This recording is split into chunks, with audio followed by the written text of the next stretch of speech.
اعوذ باللہ من الشیطان الرجیم، بسم اللہ الرحمن الرحیم۔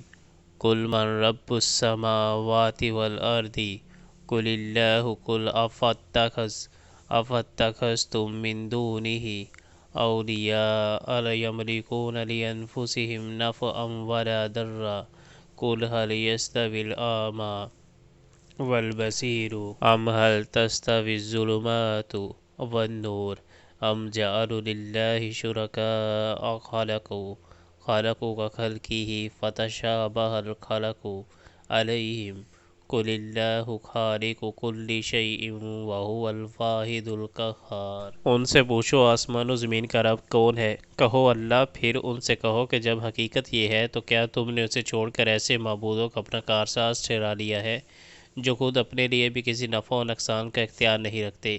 کہو کہ اندھا اور آنکھوں والا برابر ہوا کرتا ہے؟ کیا روشنی اور تاریکیاں یکساں ہوتی ہیں؟ اور اگر ایسا نہیں ہے تو کیا ان ٹھہرائے ہوئے شریکوں نے بھی اللہ کی طرح کچھ پیدا کیا ہے کہ اس کی وجہ سے ان پر تخلیق کا معاملہ مشتبہ ہو؟